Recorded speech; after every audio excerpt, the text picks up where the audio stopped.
आहिस्ता आहिस्ता करके इन्होंने दिसंबर से पहले पाकिस्तान से रैंकिंग में पीछे हो जाना था, वो सपना टूट गया। वो सपना आज ऑफिशियली टूट चुका हुआ है और हमारा यहाँ पे दिल को भी वाइट वॉश करके रख दिया। मुझे बताऊं क्या था? मुझे ये था कि अगर Pakistan as an Asian number 1 team qualify कर जाए तो अच्छा है, क्योंकि भारत की टीम जो राउंड होगा वो राउंड तो जीत के दोबारा आ ही जाएगी।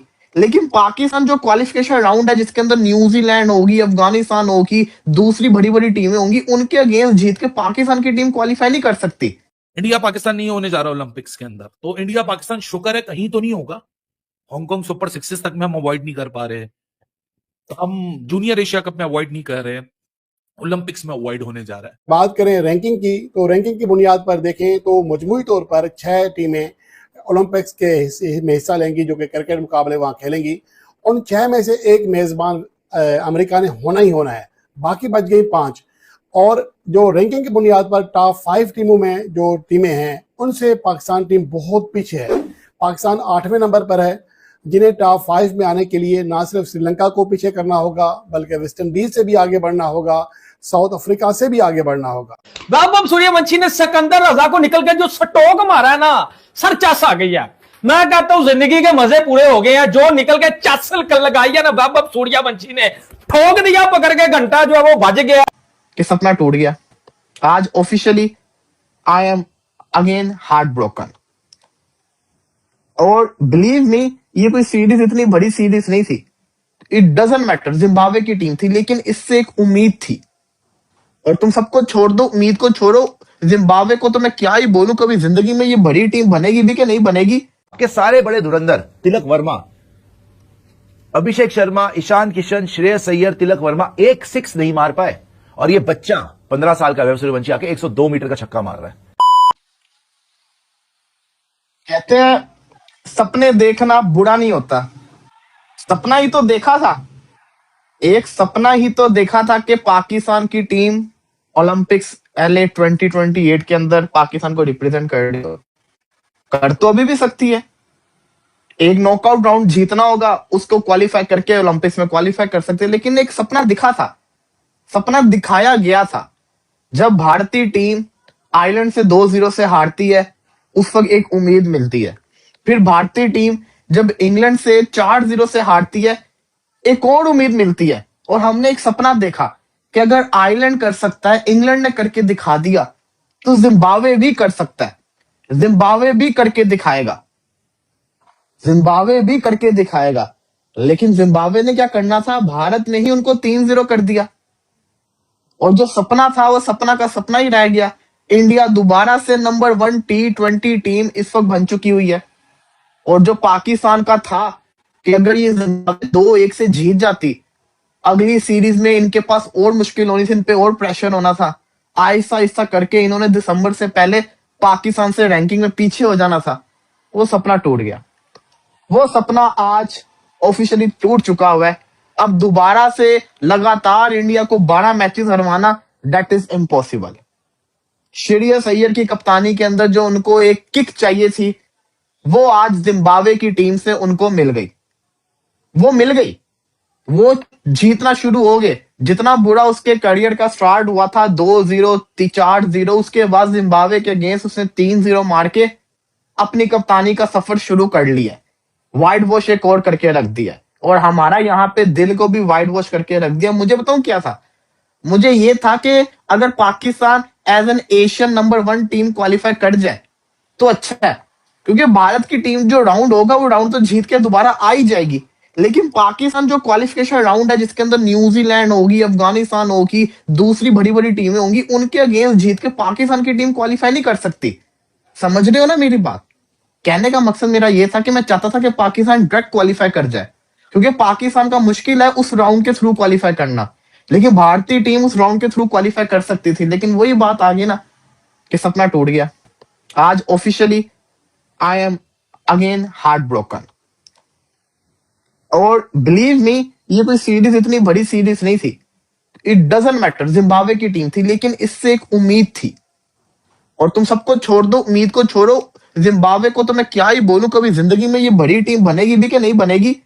अच्छा खासा उस लड़के को इंग्लैंड ने पकड़ के रखा हुआ था, वो उसको इन्होंने बल्ला चलवा दिया, उसका वो देखना वो आगे जाके क्या तबैया मचाएगा। पता है मैं किसकी बात कर रहा हूँ? पता है किसकी बात कर रहा हूँ? मैं कर रहा हूँ बात वैभव सूर्यवंशी की। पकड़ के सिकंदर रजा को भजा दिया है। ये सिकंदर रजा भाईजान सीरीज शुरू होने से पहले बोल रहा था कि इंडिया हमारे लेवल की टीम है, मतलब हमारा और इंडिया का कंपैरिजन बनता ही नहीं है, मतलब हम दोनों एक जैसी टीम है। अब बहन के टके लाहौर कलंदर से खेलने वाले जांडू, मुझे एक बात बताता हूँ, तू बोल रहा था कि जी इंडिया और हमारा हम सेम लेवल की टीमें हैं।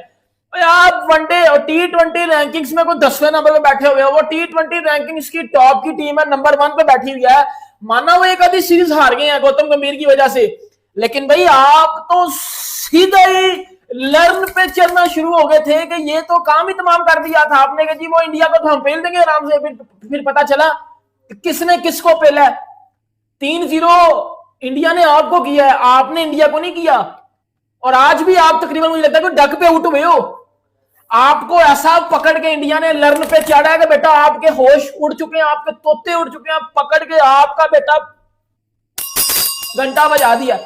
ये सिकंदर रजा पहले बड़ा अच्छा होता था, इसमें ये चुस्पन पता क्यों है? और ये PSI में लाहौर कलंदर की तरफ से खेलता है ना, लाहौर कलंदर की तरफ से। और लाहौर कलंदर में कौन खेलता है? टेपिया और वो हमारा लंगड़ा तरीन बॉलर, ये दो खेलते हैं, ये उनके साथ खेलता है। तो भाई जब आप टेपिए और इन जैसे बॉलर्स के साथ खेलोगे तो आपका ओवर कॉन्फिडेंस तो आप में आएगा ही आएगा। तो ये ओवर कॉन्फिडेंस के चलते आज इंडिया ने इनको 3-0 भी कर दिया। वैभव सूर्यवंशी ने आंखों पे पट्टी बांध के मारी है इनकी, मतलब आंखों पे पट्टी बांध के इनकी मारी है। ऐसा उस बंदे ने भी फेंटा लगाया इनको आज कि इनको बेटा नानी याद करवा दी। और इंडिया ने भाईजान जिम्बाब्वे को 3-0 से चुकता कर दिया। सीरीज शुरू होने से पहले जो स्टेटमेंट्स दिए जा रहे थे जिम्बाब्वे की तरफ से कि जी हम इंडिया के लेवल की टीम है, फलाना है, टिमकाना है, ये है वो है, सब बत्ती बना के सिकंदर रजा के अंदर डाल दिए हैं। अब आज जरा मैच पे इंडिया ने भाईजान किए हैं 192 रन, ठीक है, 192 रन इंडिया ने किए हैं। इस यंग टीम इंडिया ने, जिसमें आपको सारे के सारे यंग प्लेयर नजर आएंगे, ना बुमराह है ना अर्शदीप है, कुछ भी नहीं है, टोटल एक यंग टीम है। 3-0 जिम्बाब्वे को व्हाइट वॉश करना बहुत बड़ी बात होती है, फिर भी उनके घर में जाके पाकिस्तान भी जब जाता है ना तो एक आधा मैच हारा था, ठीक है। वैभव सूर्यवंशी इस सीरीज में बड़ा अच्छा खेला जी। पहला मैच वैभव सूर्यवंशी ने, आपको पता है कि 19 बालों पे 50 रन मारे, इंपैक्टफुल इनिंग खेल के गया। दूसरे मैच में भी उसने कल 20 रन किए, 9 बालों के ऊपर तगड़े रन थे और वो एक अच्छा स्टार्ट उसको मिल गया था। आज वैभव सूर्यवंशी ने इंडिया को 192 करवाने में वैभव सूर्यवंशी का सबसे ज्यादा हाथ है। 49 बालें 81 रन सूर्यवंशी की तरफ से। 15 साल इस बंदे की एज है, 15 साल। इस सीरीज में 151 रन किए हैं, सबसे ज्यादा रन करके गया है। प्लेयर ऑफ द सीरीज भी वैभव सूर्यवंशी ही बनेगा। आई थिंक आज का प्लेयर ऑफ द मैच भी वैभव सूर्यवंशी ही बनेगा। और स्ट्राइक रेट भी भाईजान लड़के का बड़ा जबरदस्त रहा है, एवरेज भी लड़के की बड़ी जबरदस्त रही है और लड़के ने सबसे ज्यादा रन भी किए हैं इस सीरीज में। ये वैभव सूर्यवंशी आगे जाके बताएगा बेटा बड़े बड़े बॉलर्स को, बस बच्चे को कॉन्फिडेंस चाहिए था, जो इस सीरीज में उसको अच्छा खासा मिला है। तोड़ दिया, फोड़ दिया, पकड़ के मरोड़ दिया वैभव सूर्यवंशी ने। जो बंदा 3 में से 2 मैचों के अंदर अपनी बेस्ट बारी खेलने में कामयाब और पूरी टीम की तरफ से। देखो सबसे पहले तो मैं उन लोगों के मुंह पर टमाटर मारना चाहूंगा जो मेरे को कहते हैं कि क्या तूने वैभव को बाप बना रखा है, वैभव तो बच्चा है, ये है वो है। अरे वो मेरा नहीं, वो तुम सबका बाप है। तुमने देख लिया उसकी परफॉर्मेंस। आज जो मेंटली तौर के ऊपर वैभव हमें नजर आया है, बिल्कुल अलग, सवाल ही पैदा नहीं होता कि हमने ये वाला वैभव सूर्यवंशी आज से पहले कभी देखा हो। देखो आज मुझे नहीं पता कि उसको कौन कोच कर रहा था, किसने उसकी ट्रेनिंग दी या किसने उसको ये टैक्टिक बताई, लेकिन आज की बैटिंग वैभव की, उसने अपने पूरे करियर में ऐसी बैटिंग नहीं की जैसी कि उसने आज की है। मैं बताता हूं क्यों डिटेल में। आज वैसे सेंचुरी मिस हो गई, उसके लिए थोड़ा सा दुख हुआ है, लेकिन 100 जो है वो मिस हो गई, तकलीफ थोड़ी हमें हुई है, लेकिन कोई टेंशन वाली बात नहीं है। क्यों? क्योंकि वैभव सूर्यवंशी ऑलरेडी बैटिंग के ऊपर आ चुके थे और आने के बाद जो उन्होंने यहां पर अपनी इनिंग को जिस तरीके से बिल्ड किया, यार पूरे मैच की जरा डिटेल में बात करते हैं। और अभी तक आपने चैनल सब्सक्राइब नहीं किया तो सब्सक्राइब करो और सब्सक्राइब करते साथ ही बेल आइकन भी दबा दो। सब्सक्राइब करना बहुत जरूरी है और अगर फेसबुक पर देख रहे हो जल्दी जल्दी फॉलो भी कर लो। वो कुछ कि आज यहाँ पर इंडिया और जिम्बाब्वे का तीसरा T20 का मैच था और सभी लोग जानते थे कि जीतना तो यहाँ पर इंडियन है, लेकिन किस तरीके से जीतना है, कैसे जीतना है, वो एक क्वेश्चन मार्क जरूर था। और वैभव सूर्यवंशी के ऊपर एक बहुत बड़ा सवाल या निशान था, क्योंकि वो बंदा हमेशा सिर्फ इंटेंट के चक्कर में, और पिछले मैच में भी यही हुआ था, हालांकि 20 बनाए थे, उससे पहले 50 बनाए थे, आज यहाँ पर 81 रन बनाए हैं। आज वैभव सूर्यवंशी जो है वो शुरू से ऐसा बिल्कुल नहीं दिख रहा था कि वो मारने के चक्कर में, जिस बंदे का स्ट्राइक रेट 265 और 365 रहता है, आज उसका स्ट्राइक रेट 165 का था। आज उसने ऐसी इनिंग खेली है जो कि एक प्रॉपर टी20 का बैट्समैन खेलता है। कोई लप्पेबाजी नहीं, कोई फालतू के शॉट नहीं, कोई उथल पथल नहीं, सिंपली उसने अच्छी क्रिकेट खेली है। और इससे पता चलता है कि अगर वैभव सूर्यवंशी की थोड़ी मेंटली तौर के ऊपर ट्रेनिंग की जाए, थोड़ा उसको और बड़ा किया जाए, तो ये कितना बड़ा खिलाड़ी बन सकता है। देखो, छक्के मारने के लिए तो कोई भी मार ले, लेकिन वैभव जो कर रहा है ना भाई, ये अपना ट्रांसफॉर्मेशन और 15 साल की उम्र में जिस तरीके से अपने आप को बिल्ड कर रहा है भाई, ये दुनिया के काफी सारे प्लेयर्स के लिए एक बहुत बड़ा आइकन बनेगा आने वाले फ्यूचर में। आज से कोई 20-25 साल बाद जब बच्चे यहां पर देखेंगे कि भाई किस तरीके से वैभव ने अपने आप की शुरुआत की और किस तरीके से अपने आप को एक बेहतर बैट्समैन में डेवलप किया, तब यहां पर इसकी आपको अहमियत पता चलेगी। ओवरऑल यहां पर इंडिया के लिए बहुत सारी तालियां, आज 192 रन स्कोर किए, यानी कि ये इंडिया का एक तरीके से सेकंड हाईएस्ट टोटल था इस पूरी की पूरी सीरीज का। पिछले मैच में इन्होंने 219 किए थे, आज सिर्फ 192 के थे, हालांकि रन्स कम थे बट स्टिल बहुत शानदार खेला।